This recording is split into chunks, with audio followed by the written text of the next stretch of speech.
Hello friends, कैसे हैं आप लोग। तो आज का हमारा नया टॉपिक है एसटीपी, सीवेज ट्रीटमेंट प्लांट। अब सीवेज हमारा क्या होता है? सीवेज हमारा होता है गंदा पानी। इस गंदे पानी को ट्रीट करने के लिए हम एक प्लांट का इंस्टॉलेशन करते हैं जिसको बोलते हैं हम सीवेज ट्रीटमेंट प्लांट। अब सीवेज वाटर का हमारा सोर्स क्या क्या होता है? इसमें हमारा क्या हो जाएगा? डोमेस्टिक वेस्ट हो जाएगा, कमर्शियल वेस्ट हो जाएगा, इंडस्ट्रियल वेस्ट हो जाएगा और हमारा स्ट्रॉन्ग वेस्ट। तो इस सीवेज वेस्ट वाटर को हम डायरेक्टली रिवर में क्यों डिस्चार्ज नहीं करते हैं या अदर जगह क्यों डिस्चार्ज नहीं करते हैं? इसलिए क्योंकि हमारा ये वाटर पोल्यूशन को इंक्रीज करेगा और रिवर के अंदर हमारी जो एक्वाटिक लाइफ है यानी उसमें जो जीव जंतु हैं उनको सर्वाइव करने में दिक्कत होगी, वो मरने लगेंगे। इसलिए हम इस वाटर को डायरेक्टली इन्वायरमेंट में डिस्चार्ज नहीं करते हैं क्योंकि उससे हमारा वाटर पोल्यूशन इंक्रीज होगा और वाटर के अंदर हमारा या रिवर में जो वाटर है उसमें क्या होगी? इंप्योरिटी इंक्रीज होने लगेगी। इसलिए हम इसको ट्रीट करने के लिए एक प्लांट का इंस्टॉलेशन करते हैं जिसको बोलते हैं हम सीवेज ट्रीटमेंट प्लांट। अब सीवेज ट्रीटमेंट प्लांट में हमारा क्या होता है? डिफरेंट डिफरेंट कंपोनेंट है। ये डिफरेंट कंपोनेंट कैसे वर्क करते हैं उसको हम डिटेल से समझेंगे। तो सीवेज वाटर का हमारा सोर्स क्या है? सबसे पहला होता है डोमेस्टिक सीवेज। अब डोमेस्टिक सीवेज में हमारा क्या क्या आता है? जैसे कि दैनिक जीवन में हम जो वाटर का कंजप्शन कर रहे हैं, तो अभी हम लोग जानते हैं कि दैनिक जीवन में हम ब्रॉड लेवल पे वाटर का कंजप्शन करते हैं। तो जैसे कि हमारा क्या हो गया उसमें, for example laundry, kitchen waste हो गया, सिंक वाटर, उसके बाद हम बाथरूम, टॉयलेट फ्लशिंग, तो वगैरह वगैरह हम वाटर का कंजप्शन करते हैं। तो जैसे कि क्लॉथ की वॉशिंग करते हैं तो उसमें हमारा क्या डिटर्जेंट जो होता है वो इंप्योरिटीज फॉर्म यानी इंप्योरिटीज को इंक्रीज करता है वाटर में।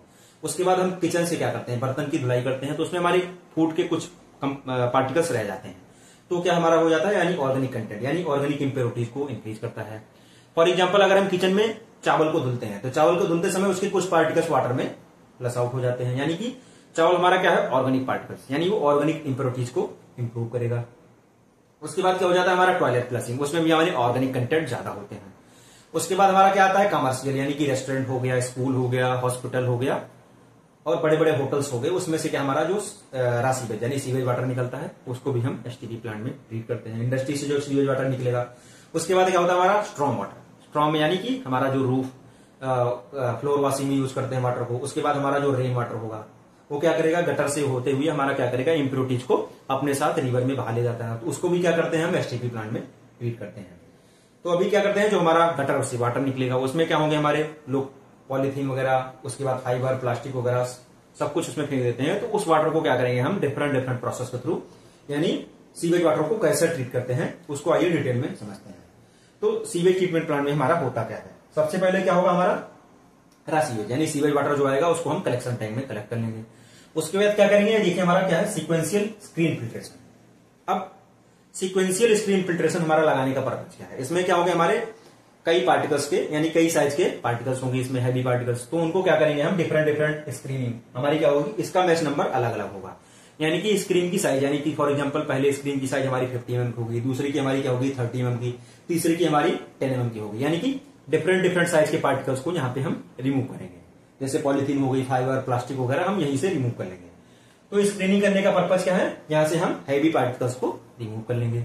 उसके बाद जो इसका हमारा आउटलेट वाटर निकलेगा, आउटलेट वाटर को हम कहां पे लेके आएंगे? Grid chamber. अब ग्रिड चैम्बर में हमारा होता क्या है? जो उसमें हमारे रेत होंगे, बालू, कंकड़, पत्थर, यानी कि जिस पार्टिकल्स की डेंसिटी वाटर से काफी ज्यादा होगी, तो ड्यू टू ग्रेविटी बॉटम में वो इजिली यानी कि जल्दी सेटल डाउन हो जाएंगे। तो यहां से रेत हो गई, हमारा कंकड़, बालू, पत्थर वगैरह को हम यानी कि ग्रिड चैम्बर से यहाँ बॉटम से हम उसको डिस्चार्ज कर लेंगे, यहाँ से उसको हम सेपरेट कर लेंगे। उसके बाद जो इसका हमारा आउटलेट वाटर निकलेगा यानी ग्रिड चैम्बर के आउटलेट वाटर को हम प्राइमरी क्लैरिफायर में ले जाएंगे। अब इसमें क्या होता है? हमारा एक बड़ा सा स्फेरिकल टैंक होता है, उसमें क्या करेंगे हम? वाटर को लाएंगे, यानी कि क्लैरिफायर टाइप का हमारा टैंक होगा, उसको हम क्या करेंगे? वाटर को इसमें हम फिल करके छोड़ देंगे काफी टाइम के लिए। तो इसमें क्या होगी? जो इंप्योरिटीज होगी बॉटम में सेटल डाउन हो जाएगी। फॉर एग्जाम्पल जैसे कि हमारा टैप वाटर, कभी कभी टैप वाटर में हमारे गंदा पानी आने लगता है, तो उसको क्या करते हैं? पैकेट में फिल करके कुछ टाइम के लिए उसको हम छोड़ देते हैं, तो जो उसकी इंप्योरिटीज होती है वो बॉटम में सेटल डाउन हो जाती है। तो इसमें भी हमारा सेम वही होगा। इसमें क्या करेंगे? वाटर को फिल करके हम कुछ टाइम के लिए छोड़ देंगे, तो उसमें हमारा इंप्योरिटीज क्या होगी? यानी कि इसमें जो हमारे डस्ट वगैरह होगी, इसके बाद हमारा फाइन सैंड वगैरह जो होगा वो बॉटम में इजिली सेटल डाउन हो जाएगा। तो यहां से क्या करेंगे? हमारा इसका जो आउटलेट वाटर हो जाएगा निकलेगा उसको हम लेके जाएंगे एरिएशन टैंक में। अब यहां तक हमारा क्या हो गया? Physical treatment. यहां तक हमारा क्या हो गया? Physical treatment. इसमें हमारा 3 टाइप का ट्रीटमेंट होगा। पहले हमारा होगा फिजिकल ट्रीटमेंट, उसके बाद क्या करेंगे हम? बायोलॉजिकल ट्रीटमेंट, उसके बाद केमिकल ट्रीटमेंट। तो अभी हमारा क्या हो गया? फिजिकल ट्रीटमेंट हो गया। इसके बाद हम इसको कहां ले जाएंगे? एरिएशन टैंक में। यहाँ पे हमारा किस टाइप का एरिएशन टैंक है? यहाँ पे एक्टिवेटेड स्लश प्रोसेस। तो एसटीपी हमारा एसबीआर पे भी डिजाइन होता है, जैसे कि एसटीपी में हमारा एसबीआर भी होता है, सीक्वेंशियल बैच रिएक्टर हो गया, एमबीबीआर हो गया, मेम्ब्रेन मूविंग बायो रिएक्टर हो गया, उसके बाद एमबीआर मेम्ब्रेन बायो रिएक्टर हो गया। तो एसटीपी हमारा ये जो बायोलॉजिकल प्रोसेस है डिफरेंट बायोलॉजिकल प्रोसेस पे वर्क करता है। तो हमारा यहाँ पे क्या है, एएसपी एक्टिवेटेड स्लज प्रोसेस।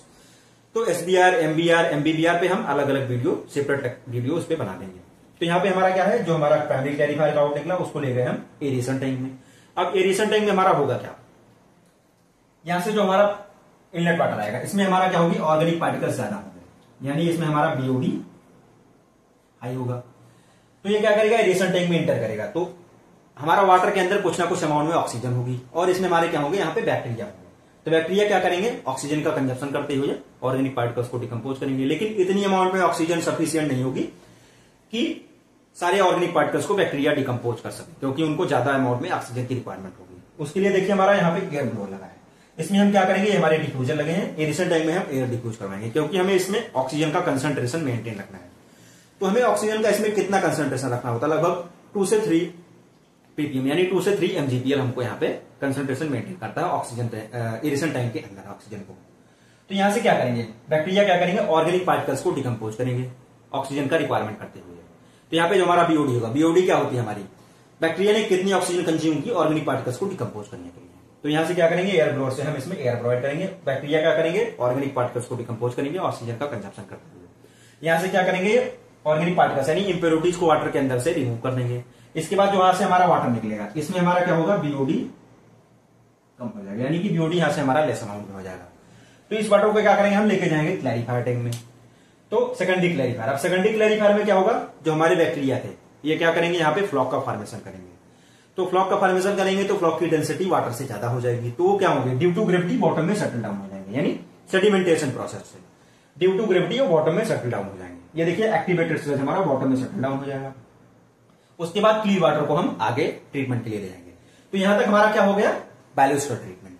अब यहां से देखिए हमारा जो एक्टिवेटेड स्लज बॉटम में सेटल डाउन हुआ है उसका क्या करना है हमको, ये देखिए हमारा WAS वेस्ट एक्टिवेटेड स्लज, ये वाल्व लगा हमारा और प्राइमरी क्लैरिफायर से जो हमारा स्लज निकला था, दोनों को क्या करेंगे, यहां से हम डिस्पोज कर देंगे।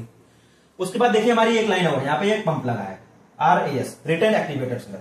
अब यहां से जो हमारा एक्टिवेटेड स्लज बॉटम में सेटल डाउन हुआ है, यानी कि उसमें हमारी एक्टिव बैक्टीरिया है, यानी कि बैक्टीरिया एक्टिव बैक्टीरिया उसमें है, तो उसको क्या करना है, हमें फिर से एरेशन टैंक में रिसाइकल करना है। क्यों रिसाइकल करना है, क्योंकि एरेशन टैंक में हमको एक्टिवेटेड मास को बैलेंस करना है, यानी कि फूड हमारा कितना आ रहा है, यानी बीओडी हमारा कितना एंटर कर रहा है, उसके रिस्पेक्ट में हमको कितना उसमें एक्टिवेटेड यानी कि बैक्टीरिया कितने चाहिए। तो उसको बैलेंस करने के लिए यहां से हम क्या करेंगे, एक्टिवेटेड स्लज को फिर से रिटर्न कर लेंगे एरेशन टैंक में। तो कितना हमें एक्टिवेटेड स्लज को वेस्ट करना है, कितना हमको रिटर्न करना है, उसको हम किससे समझते हैं, F/m रेशियो से, यानी फूड और मास रेशियो से बैलेंस करते हैं। तो F/m रेशियो क्या होता है, उसके ऊपर हम एक वीडियो बना चुके हैं, उसका लिंक हम डिस्क्रिप्शन बॉक्स में डाल देंगे, तो वहां से आप उस वीडियो को देख लीजिएगा। तो ये आपको इजीली समझ में आएगा कि कितना हमको WS करना है, कितना हमको रिटर्न करना है। तो यानी कि F/m रेशियो को मेंटेन कैसे करना है। दूसरा क्या होता है, यहाँ पे जो हमारा एक्टिवेटेड स्लज सेटल हुआ है, यानी इसकी सेटलिंग की कैरेक्टरिस्टिक जानने के लिए हम क्या करते हैं, SBI का टेस्ट करते हैं, यानी कि 30 मिनट में हमारा स्लज कितना सेटल डाउन हुआ है, उसके रिस्पेक्ट में हमारा एरेशन टैंक में एक्टिवेटेड बैक्टीरिया का मास कितना है, यानी वॉल्यूम और मास, बैक्टीरिया के वॉल्यूम और मास के रेशियो को क्या कहते हैं, SBI। तो उसमें भी हम एक वीडियो बना चुके हैं, उसका लिंक हम डिस्क्रिप्शन बॉक्स में डाल देंगे। F/m रेशियो और SBI हमारा जो होता है, ये बायोलॉजिकल ट्रीटमेंट के लिए एक इंपॉर्टेंट पैरामीटर होता है। तो यहां से क्या हुआ, हमारा एक्टिवेटेड स्लज बॉटम में सेटल डाउन हुआ, उसके बाद हम क्लियर वाटर को आगे ले गए। तो यहां से हमारा क्या क्लियर हो गया, बायोलॉजिकल ट्रीटमेंट, यानी फिजिकल ट्रीटमेंट और बायोलॉजिकल ट्रीटमेंट। उसके बाद जो हमारा आउटलेट वाटर निकला उसको एक टैंक में कनेक्ट कर लेंगे। ये देखिए हमारा क्या है, डिसइंफेक्टेंट। अब डिसइंफेक्टेंट में हम क्या यूज करते हैं, यहाँ पे हम क्लोरीन गैस को यूज करेंगे या सोडियम हाइपोक्लोराइड को। तो क्यों यूज करते हैं, क्योंकि जो हमारा आउटलेट वाटर निकलेगा उसमें कुछ बैक्टीरिया वगैरह रह जाएंगे, तो उसको क्या करेंगे, यहाँ क्लोरीन यानी हाइपोक्लोराइड से क्या करेंगे, क्लोरीन हमारा क्या है, हाईली ऑक्सीडाइजिंग एजेंट है, तो ये क्या करेगा, बैक्टीरिया जो हमारे बच जाएंगे, इसको हम डोज करेंगे पानी के अंदर, तो उससे क्या करेगा, बैक्टीरिया सेल से इलेक्ट्रॉन को ले गए, यानी क्योंकि हाईली ऑक्सीडाइजिंग एजेंट है, तो बैक्टीरिया सेल से इलेक्ट्रॉन लेके बैक्टीरिया को क्या करेगा, किल कर देगा, बैक्टीरिया को किल कर देगा। तो यहां से हमारा जो डिस्चार्ज वाटर निकलेगा उसको हम फर्दर रिवर में डिस्चार्ज कर देंगे या इरिगेशन यानी सिंचाई वगैरह में भी यूज कर सकते हैं। और डिसइंफेक्टेंट यानी हमें कितना यहाँ पे क्लोरीन डोज करना है, इसको हम FRC से मेंटेन करते हैं, फ्री रेसिडुअल क्लोरीन, यानी हमें क्लोरीन की डिमांड यहाँ कितनी है और कितनी डोज करना है, तो उसको हम FRC से मेंटेन करते हैं। तो एफआरसी क्या होता है उस पर हम एक आपको डिटेल में सेपरेट वीडियो बना देंगे उस पर। तो यहां से क्या हुआ, हमारा जो डिस्चार्ज वाटर निकला उसको हम रिवर में डिस्चार्ज कर दिए या फिर हम इरिगेशन यानी सिंचाई वगैरह में यूज कर लेंगे। तो हम उम्मीद करते हैं आपको यह वीडियो समझ में आया होगा। सबसे पहले हमारा क्या होगा, फिजिकल ट्रीटमेंट होगा, उसके बाद हमारा क्या होगा, बायोलॉजिकल ट्रीटमेंट होगा, उसके बाद यहां हम क्या करेंगे, केमिकल ट्रीटमेंट करेंगे। तो उम्मीद करते हैं आपको एसटीपी का वीडियो अच्छे से क्लियर हुआ होगा। अगर इसमें आपको कोई भी डाउट है तो हमको कमेंट बॉक्स में कमेंट करिएगा। और जो भी लोग हमारे चैनल पर नए हैं प्लीज चैनल को सब्सक्राइब कर दीजिएगा। और अगर आपको यह वीडियो अच्छा लगा तो वीडियो को लाइक कर दीजिएगा। Thank you.